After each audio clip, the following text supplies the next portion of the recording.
السلام علیکم ورحمۃ اللہ وبرکاتہ۔ ناظرین کرام، ایمان کی تعریف کے تعلق سے آپ کے سامنے چند باتیں ہم رکھنا چاہتے ہیں۔ اللہ رب العالمین سے دعا ہے کہ مولا ہمیں اور آپ کو ان باتوں کو سننے اور ان پر عمل کرنے اور دوسروں تک پہنچانے کی توفیق عطا فرمائے۔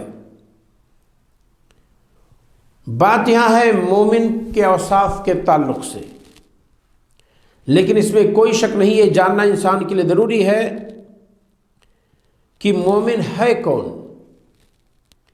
رسول اکرم صلی اللہ علیہ وسلم نے مومن کسے قرار دیا ہے؟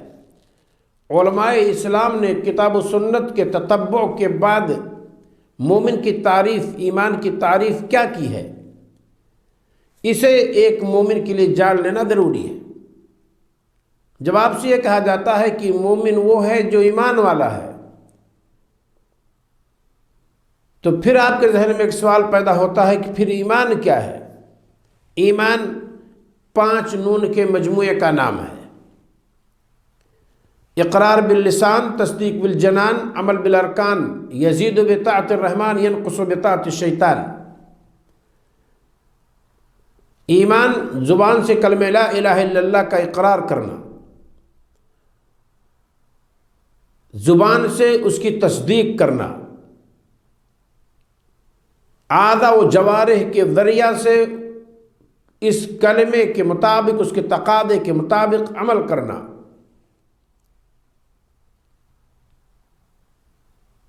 جس قدر انسان کے اندر طاقت ہو، اور بندہ یہ عقیدہ رکھے کہ رحمان کی اطاعت و بندگی سے ہمارا ایمان بڑھتا ہے، رحمان کی اطاعت اور شیطان کی اطاعت سے یہ ایمان گھٹتا ہے۔ رسول اکرم صلی اللہ علیہ وسلم نے ایک مثال دی ہے جس سے بات سمجھ میں آتی ہے کہ ایمان کی تعریف کے یہ 3 رکن، زبان سے اقرار، دل سے تصدیق اور اعضاء و جوارح کے ذریعہ عمل، اقرار، تصدیق، عمل، ان تینوں کے مجموعے کا نام ایمان ہے۔ رسول اکرم صلی اللہ علیہ وسلم نے ایک بڑی پیاری حدیث میں آپ نے مثالیں دی ہیں، اور جب آپ صلی اللہ علیہ وسلم نے مثال دی اور بیان فرمایا تو اس سے یہ واضح ہوتی ہے بات واضح ہوتی ہے کہ ایمان کی تعریف کے 3 ارکان ہیں۔ آپ صلی اللہ علیہ وسلم نے فرمایا الایمان بضع و 70 شعبہ، ایمان کی 70 سے زائد شاخیں ہیں، افضلها لا الہ الا اللہ، ایمان کی افضل ترین شاخ لا الہ الا اللہ ہے، افضل ترین شاخ کلمہ لا الہ الا اللہ ہے، یہ ہمارے نبی صلی اللہ علیہ وسلم نے فرمایا۔ وَأَدْنَاهَا، ایمان کی شاخوں میں سب سے کم درجے کی شاخ جو ہے وہ ہے اِمَاطَةُ الْأَذَى عَنِ الطَّرِيقِ، راستے سے تکلیف دہ چیز کو ہٹانا۔ اس کے بعد آپ صلی اللہ علیہ وسلم نے فرمایا وَالْحَيَاءُ شُعْبَةٌ مِّنَ الْإِيمَانِ، اور حیا ایمان کی شاخ ہے، حیا ایمان کی ایک شاخ ہے۔ آپ کی پہلی مثال افضل لا الہ الا اللہ، یہ زبان سے ہے، اقرار باللسان جس کو ہم کہتے ہیں۔ آپ صلی اللہ علیہ وسلم کا یہ کہنا کہ ایمان کی سب سے کم درجہ والی شاخ راستے سے تکلیف دہ چیز کو ہٹانا ہے، یہ عمل ہے، اقرار باللسان، تصدیق بالجنان، عمل بالارکان۔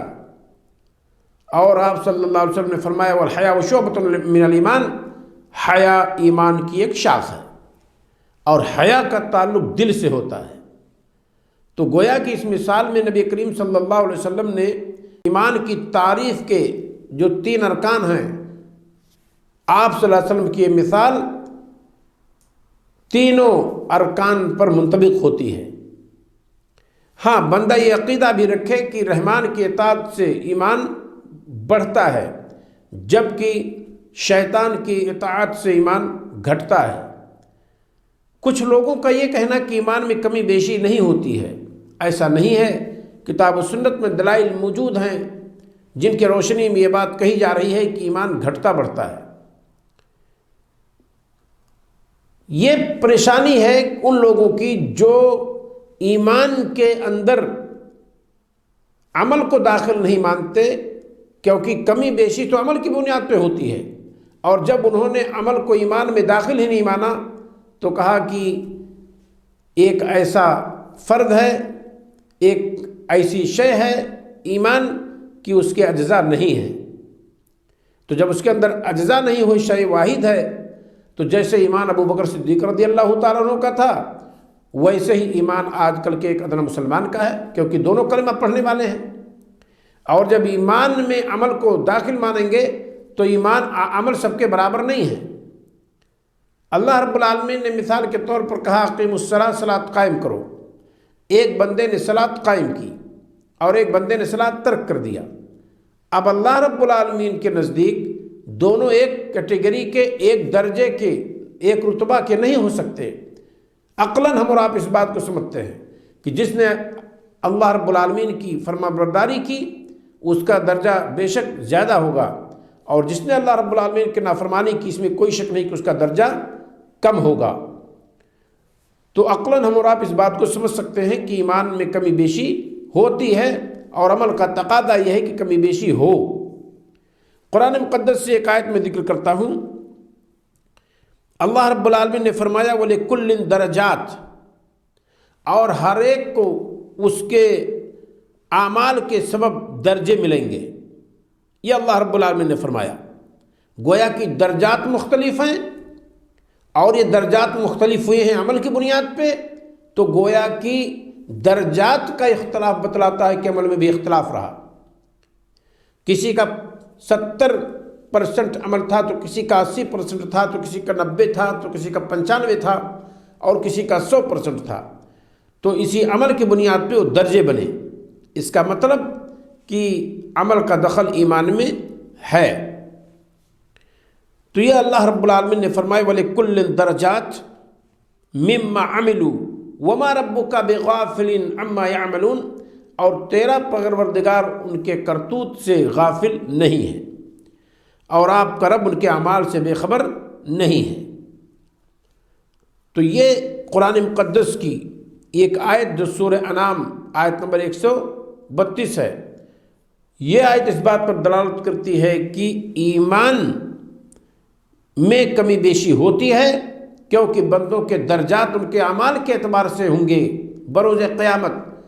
تو ان کے درجات میں اختلاف اس بات کی دلیل ہے کہ ان کے اعمال میں اختلاف رہا ہے، اور اعمال میں اختلاف اس بات کی دلیل ہے کہ بندوں کے ایمان میں کمی بیشی ہوتی ہے۔ ایک مثال سے ہم اور آپ اس کو اور زیادہ سمجھ سکتے ہیں۔ ایک آقا کے دو غلام ہیں، آقا نے کوئی آرڈر کی، ایک نے آقا کے حکم کے مطابق اسے ادا کیا، اور دوسرے نے آقا کی مخالفت کی، آقا کے حکم کی مخالفت کی اور اسے بروئے کار نہیں لایا۔ عقلاً ہم اور آپ اس بات کو سمجھ سکتے ہیں کہ آقا کی نظر میں دونوں برابر نہیں ہونی چاہیے، اور نہ دونوں برابر ہو سکتے ہیں۔ اگر دونوں برابر ہو جائیں تو اس کا مطلب آقا کے ہاں انصاف نہیں ہے۔ وَلِلَّهِ الْمَثَلُ الْأَعْلَىٰ، اور اللہ تعالیٰ کے لیے تو عمدہ مثالیں ہیں، لہذا اللہ تعالیٰ اپنے فرما بردار بندے اور غیر فرما بردار بندے دونوں کو ایک منزلے، ایک رتبے میں نہیں رکھ سکتا ہے۔ قرآن مقدس سورہ انفال ہم اور آپ پڑھتے ہیں، اللہ رب العالمین نے فرمایا وَيَسْأَلُونَكَ عَنِ الْأَنفَالِ وَيَسْأَلُونَكَ عَنِ الْأَنفَالِ قُلِ الْأَنفَالُ لِلَّهِ وَالرَّسُولِ فَاتَّقُوا اللَّهَ وَأَصْلِحُوا ذَاتَ بَيْنِكُمْ وَأَطِيعُوا اللَّهَ وَرَسُولَهُ إِن كُنتُم مُؤْمِنِينَ۔ آگے دیکھیں گے إِنَّمَا الْمُؤْمِنُونَ الَّذِينَ إِذَا ذُكِرَ اللَّهُ وَجِلَتْ قُلُوبُهُمْ، مومن حقیقت میں وہ ہیں کہ جب اللہ تعالیٰ کا ذکر کیا جاتا ہے وجلت قلوبہم، تو ان کے دل لرز جاتے ہیں۔ وَإِذَا تُلِيَتْ عَلَيْهِمْ آيَاتُهُ، اور جب ان پر رب کی آیتوں کی تلاوت ہوتی ہے وَإِذَا تُلِيَتْ عَلَيْهِمْ آيَاتُهُ زَادَتْهُمْ إِيمَانًا وَعَلَى رَبِّهِمْ يَتَوَكَّلُونَ، اور جب ان پر ان کے پروردگار کی آیتوں کی تلاوت کی جاتی ہے زادتہم ایمانا، تو یہ چیز ان کے ایمان میں اضافے کا سبب بنتی ہے اور ان کے ایمان کو بڑھاتی ہے۔ تو یہ آیت بتاتی ہے کہ ہاں ایمان میں کمی اور بیشی ہوتی ہے۔ یہ نقطہ کہاں سے آیا کہ ایمان میں کمی بیشی نہیں ہوتی ہے؟ یہ نقطہ اس بات کی دلیل ہے کہ جو ایمان میں کمی بیشی کے قائل نہیں ہیں یہ وہ لوگ ہیں جو ایمان میں عمل کو داخل نہیں مانتے۔ السلام علیکم ورحمۃ اللہ وبرکاتہ۔